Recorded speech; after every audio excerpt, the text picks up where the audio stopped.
Okay, come on in. Welcome to Lab 207. All right, I'm so glad you're here. So as soon as you walk into my room, you will see the extras board. These have all of the handouts we've recently used in class. So if a student is absent or they lose something, they can check this board and get another copy. I've got my turn-in bins here for each class period and then late assignments so they don't get lost in the mix. Over here, I've got extra lab materials for students. So my goal is always to make my students as independent as they can be and they're able to grab materials when they need them. Now, this is a really special part of my room. This is where I keep my most prized possessions. Hi! My bestie! Yay! Have fun! Oh, okay, so so before they redid all the labs, I used to have a very cute themed room. My room was like tropical, so I have this palm tree and then these light covers that hopefully make students feel like they're getting some fresh air while they're in here. I used to be on the shark team. We're currently the dolphin team, but I thought this guy was kind of fun. All right, over here, I've got some like more personal items. So if you couldn't tell, I am with child and I have 76 days until this baby is born. So we did some fun stuff in science class. We did they wanted to do a gender reveal, so we voted on whether it was a boy or a girl. Students have been giving me name suggestions, so stay tuned for that. All right, behind my desk, there's a lot of stuff. I've got like all these papers that I've got to grade, which is hundreds and hundreds. I've got some lab prep, and on occasion we'll keep out like old lab materials to continue on and kind of keep testing and seeing how our experiments change with additional time. This I still need to pass back to a student, but this is a beautiful binder cover. So at the beginning of 7th and 8th grade, students make binder covers. We do a little competition, to see who's the best. And then there are prizes, of course, which this is where I keep some of my prizes. So I've got pencils, erasers, lots of different stickers and things. Okay. Here are some of my teacher manuals. So these are books that I refer back to, teaching my lessons, getting ideas for how to teach stuff. All right, come on over. This is my desk. Again, kind of cluttered with a combination of gifts from students' birthdays, all the pens and pencils I could ever need, lots of Post-it notes, projects kids still need to come pick up, all of the things. All right, over here, this is probably one of my most favorite parts of my room. I've got lots of like family pictures, a little bit of my student artwork collection. This student also made me this little alien guy, which I think is the most cutest. Okay, and then on my board here, more stuff. My daughter Grace made this frog, so he's my model when we do frog dissection. Family portrait, looks just like me.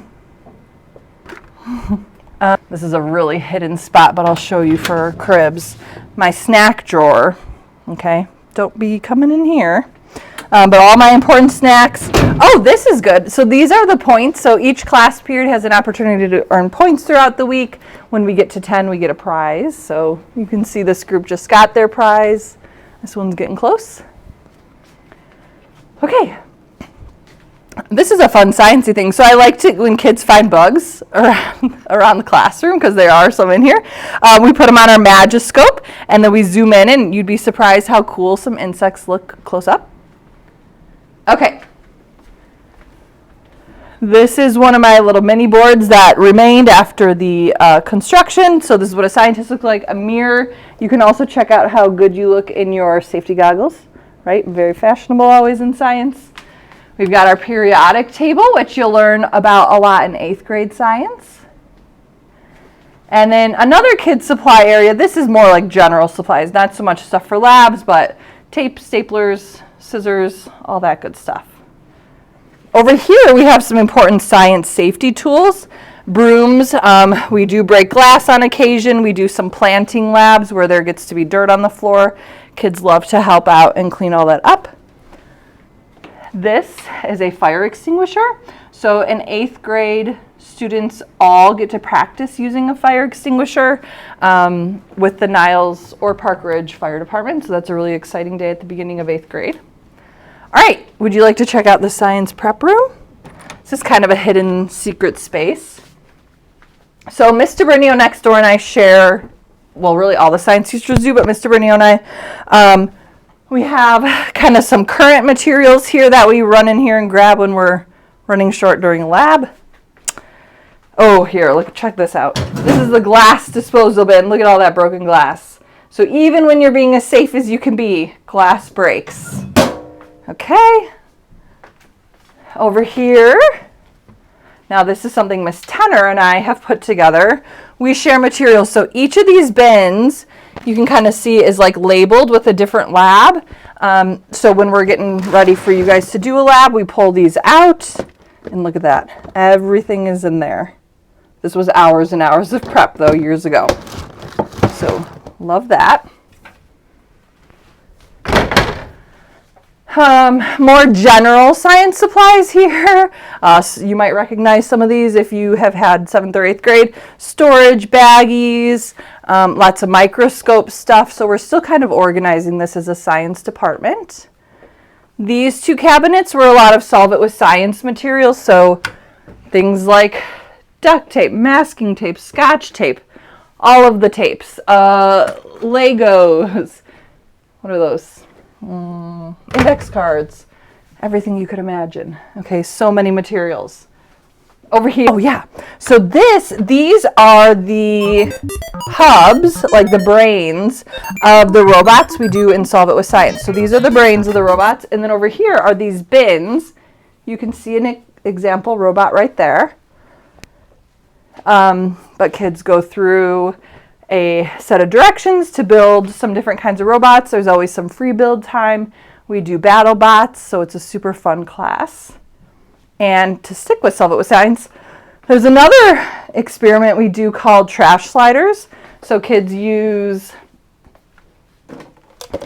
a 2-liter. It starts out like this with a hole in it, and they have to design it in a way that it can travel over this ramp and not spill its load of water. Over here, I'm running out of breath. That's one of my pregnancy symptoms. I can't breathe. But over here, this is the fume hood. So we will put materials that need a little more like safe handling in here. I'm forgetting what this one is called, but right now you can see it's very much a blue liquid. By the end of the year, the water will have evaporated off and it'll be all like blue crystals. This is a TOP substance, which we will use for our melting and freezing point lab in 8th grade. So it's a flame lab, very cool. Okay, come back out here. All right, over here, this cart is kind of like my demo table. So I like to demo like a lab setup or the steps of a lab for students on this cart because I can move it around this huge room, and it's not like I'm stuck up here where only the front 2 tables can see, but everyone can kind of see when I can move around. Oh, this is a fun thing. So a lot of kids wonder about these squirrels, and they're like, Miss Brophy, are you just such a strange lady that you keep these squirrels? No, a lot of science teachers, we're quirky. We like odd things, and these actually were handed down to me by a dear friend of mine, Miss John. Hi, EMS Cribs. Welcome to my crib, room 207. It's a science room. Science will save the world. Think about stem cell research, global warming, keeping the coral alive. But today, no education. We're just gonna have fun. So let's go.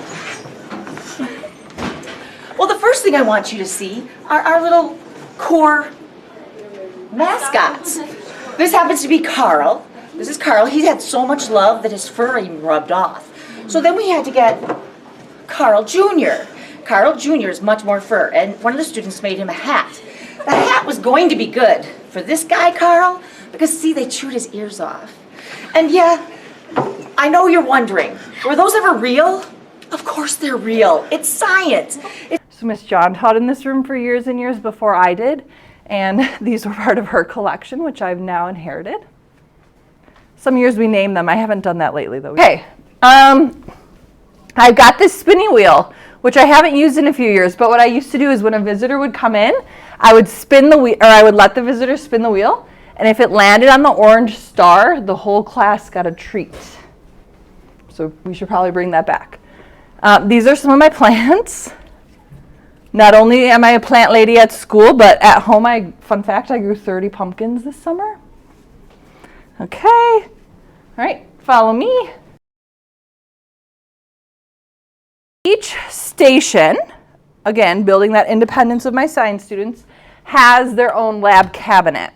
So in the cabinet is some glassware, bucket we use for things, test tube rack for holding test tubes, and then they also have a bin which has some of our fire materials. So a burner stand, a micro burner with some tubing that gets attached like this.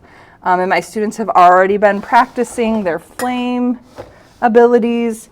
We've got tongs for safe handling of hot objects, oven mitts. All of that comes in 8th grade chemistry. Oh, and then one of my most favorite collections. I love student artwork, so I have this bird a student of mine painted, Anaya's Sushi Market.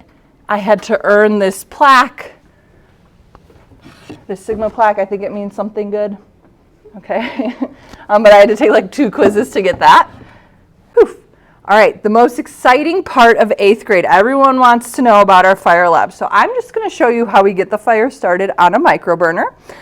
So this would be A1's micro burner. This is their gas jet. Usually this is a 2-person job with students, but you have to do your micro burner check. So make sure that the tubing is clear.